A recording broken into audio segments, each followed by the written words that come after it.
Welcome students to the course of Data Communication Networking, B 7th semester Electronics and Communication Engineering. We are discussing the switching system. In the previous session we have discussed the virtual circuit network and circuit switching and packet switching. In this session we are going to see the structure of a switch. So let us discuss. We use switches in a circuit switch and a packet switch network. In this section, we discuss the structure of the switches used in each type of network.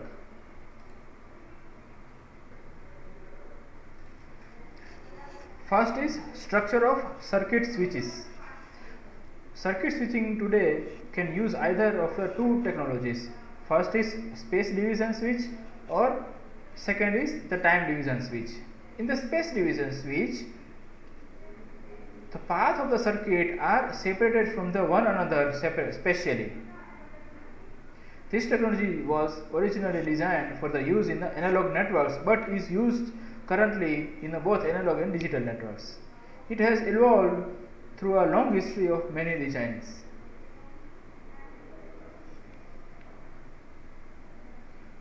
A crossbar switch connects an N inputs to the M outputs in a grid using the electronic micro switches, or you can say that it is a transistor at each cross point. The major limitation of this design is the number of cross points is required. To connect an N inputs to the M output using the crossbar switch requires M into M cross points. For example, to connect 1000 inputs to the 1000 outputs require 1 lakh cross points. A crossbar which this number of course cross point is impractical.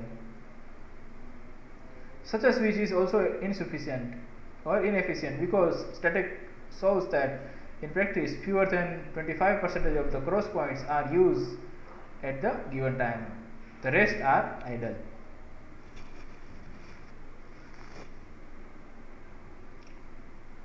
Second is a multi-stage switch. The solution of the limitation of the crossbar switch is the multi-stage switch, which combines the crossbar switch in the several, normally 3 stages. Our figure shows a multi-stage switch. Here, in the single crossbar switch, only one row or column or one path is active for any connection. So we need n cross points. If we can allow the multiple paths inside the switch, we can decrease the number of cross points. Each cross point is a middle stage that can be accessed by the multiple cross point in the first or the third stage. Over here. To design a 3-stage switch, we follow the following steps. We divide an n input line into the groups, each of its n lines. Right? For each group, we use a one crossbar is equal to n cross n size, where k is the number of crossbar in the middle range or a middle stage.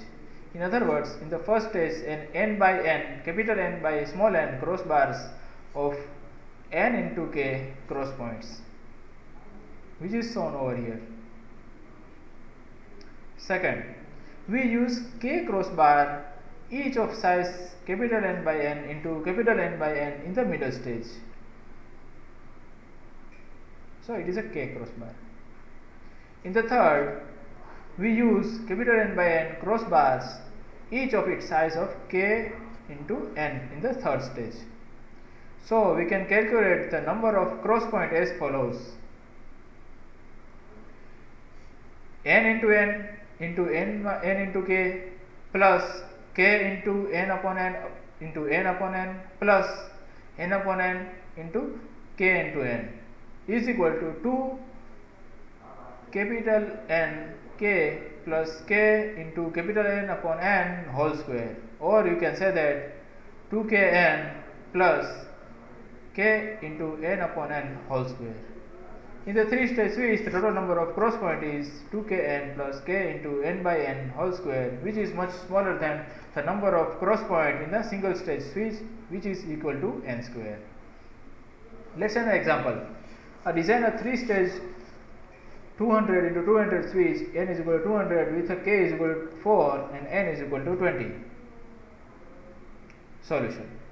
In the first stage, we have n by n for a 10 crossbar, each of size 20 into 4. In the second stage, we have 4 crossbar, each size of 10 into 10. In the third stage, we have 10 crossbar, each size of 4 into 20.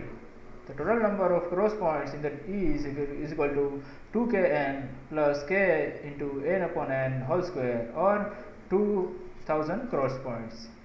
This is a 5% of the number of cross points in the single stage switch, which is a 200 into 200 is equal to 14,000. Fine. The multi-stage switch in our example has a one drawback: blocking during the periods of heavy traffic. The whole idea of a multi-stage switch is to share the cross point in the middle stage crossbar. Sharing a cause a lack of active availability if the resources are limited and all the users want to connection at the same time. The blocking refers to the time when one input cannot be connected to the output because there is no path available between them. All the possible intermediate switches are occupied. In a single stage switch, blocking does not occur because every combination of the input and output have its own cross point.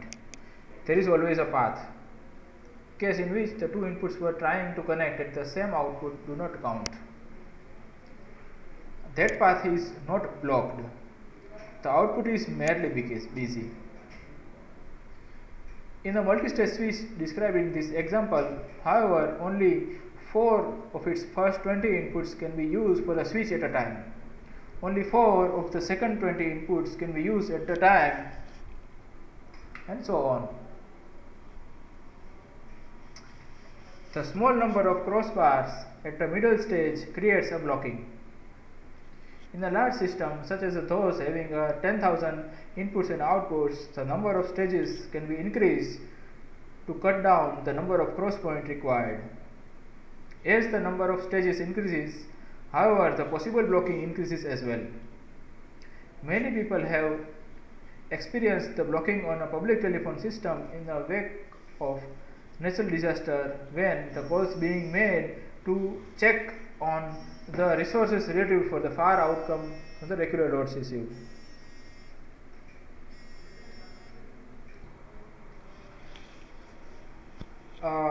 Claus investigated the condition of non-blocking in the multi-stage switches and come up with the following formula. In a non-blocking switch, the number of middle stage switches must be at least 2n minus 1. In other words, we have to have k greater or equal to 2n minus 1. Note that the number of cross points is still smaller than that is a single stage switch. Now we need to minimize the number of cross points with a fixed n by using Claus criteria.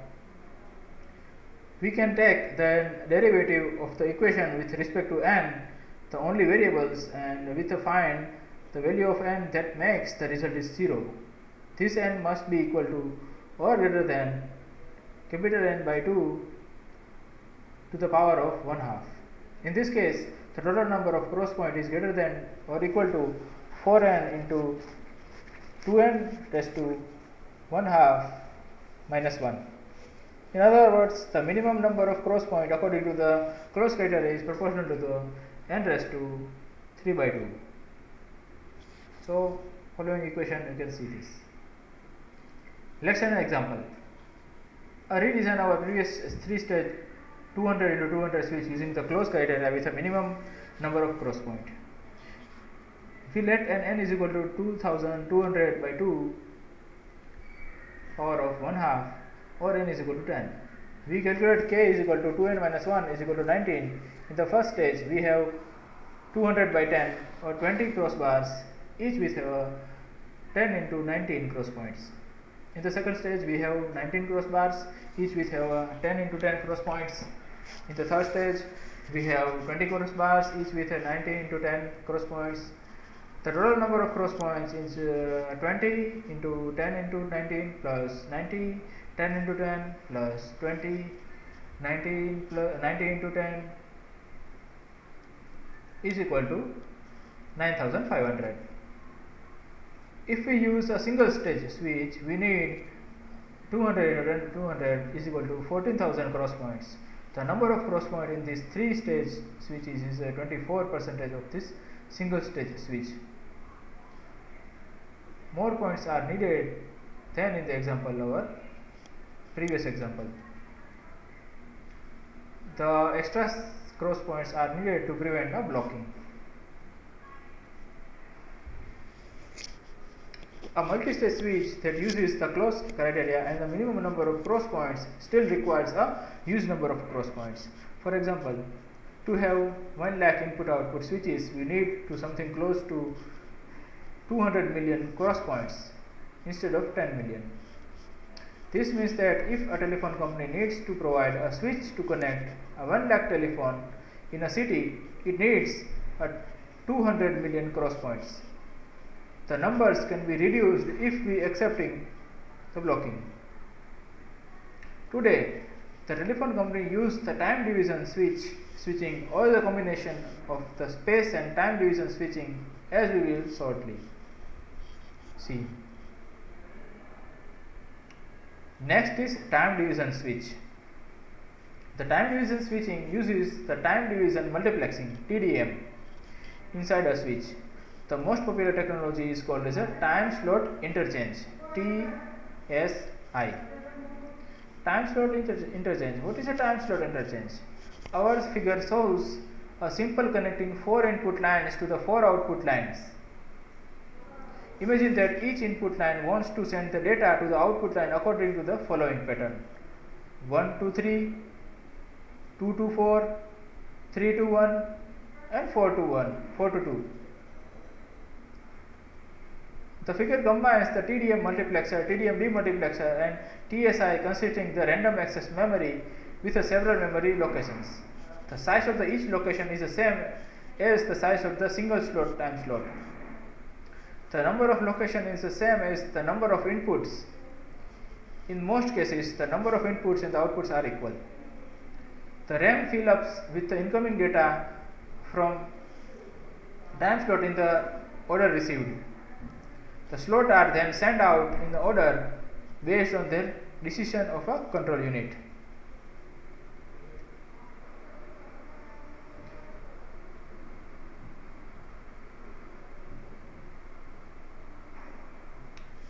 So next is time and space division switch combination. When both division combine, what will happen? When we compare space division and the time division switching, some interesting facts emerge. The advantage of the space division switching is that it is instantaneous. The disadvantage of the number of cross points is required to make the space division switching acceptable in the terms of blocking. The advantage of the time division switching is that it needs no cross point. Its disadvantage is, in this case of the TSI, is that the processing each connection creates a delay. Each time slot must be stored by the RAM, then retrieved and passed on.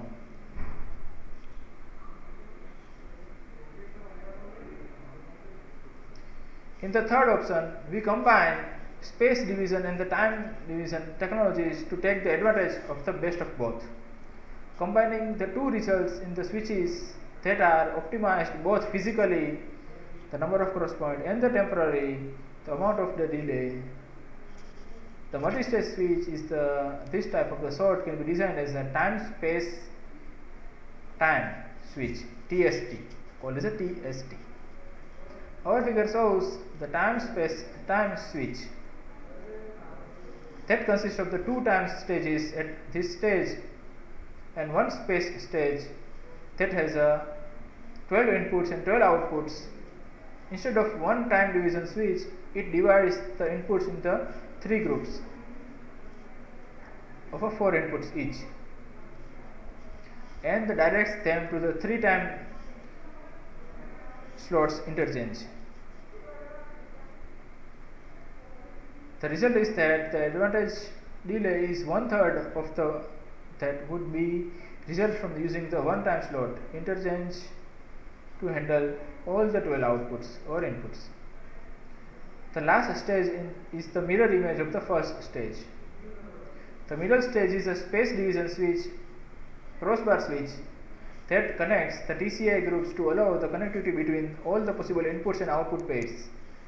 For example, to connect the input 3 over shown here, the first group of the input to the output of 7 of the second group.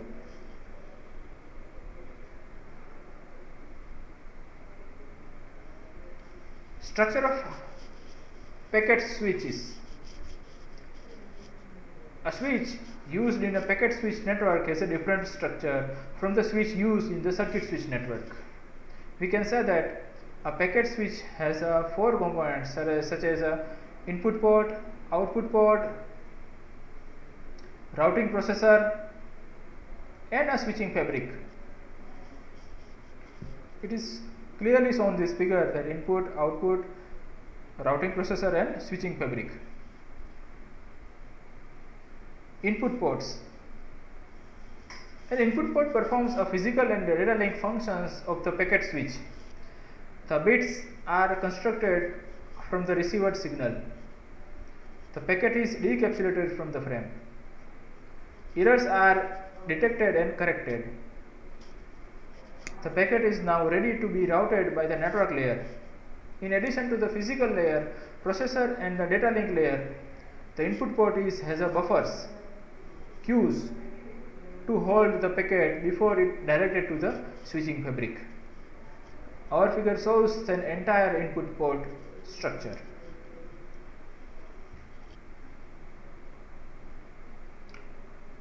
Output port.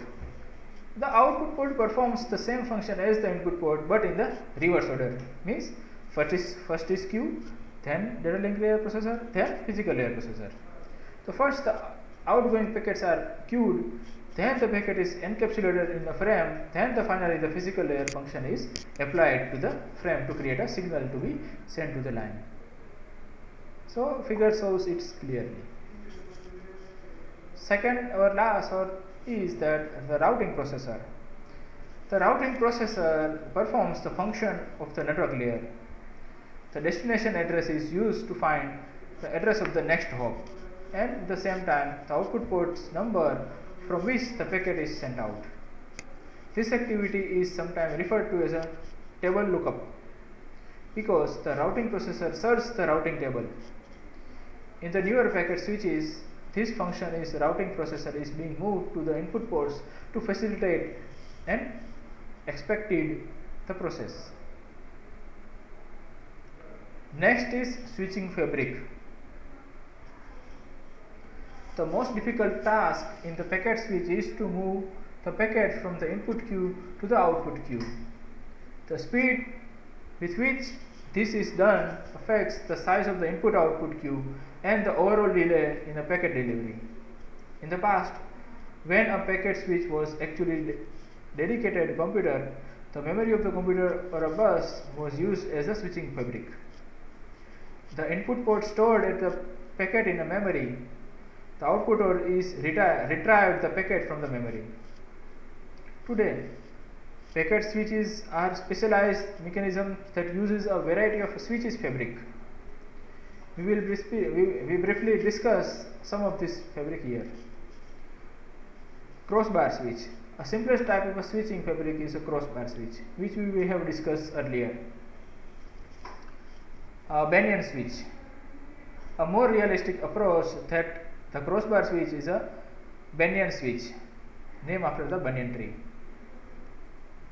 A Banyan switch is a multi-stage switch with a micro switch at each stage that routes the packet based on the output port represented as the binary string. For n inputs and n outputs, we have log base to n stages with n by 2 microswitches at each stage. The first stage routes the packet based on their higher order bit of the binary stage. The second stage routes the packet based on the second higher order bit, and so on. Our figure shows the Bunyan switch with an 8 inputs and n outputs. The number of stages is equal to log base 2, 8 is equal to 3. 1, 2 and 3. Left bit, middle bit and right bit. Our figure shows the operation of a Bunyan switch.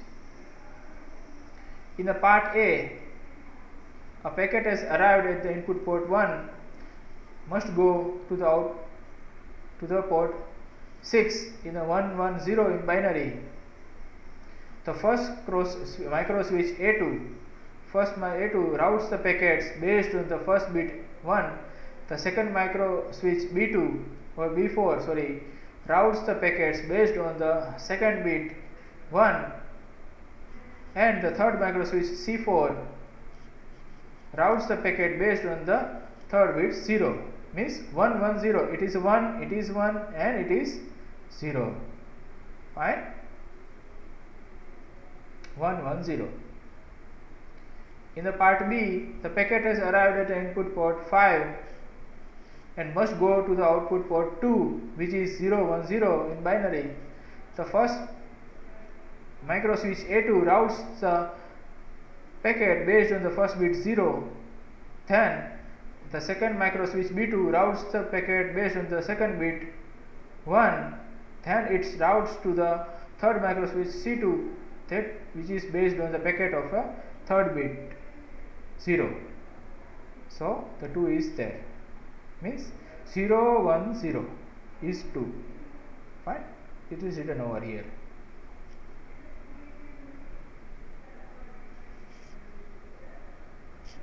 Okay.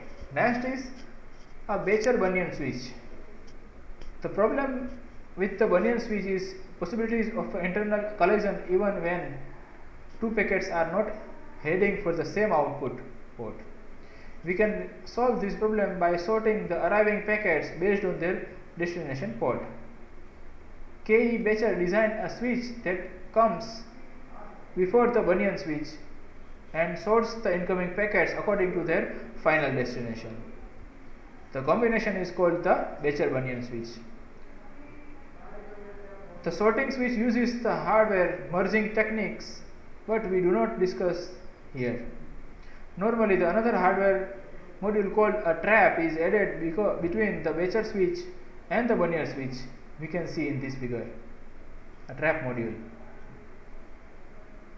The trap module prevents the duplicate packet with the same output destination from passing through the Bunyan switch simultaneously.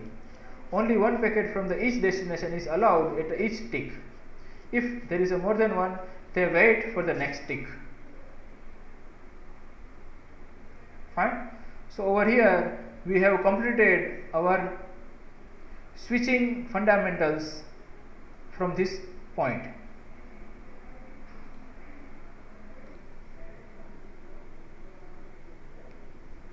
So students, we have completed this structure of a switch topic. One question is given for you. Explain a Bunyan switch.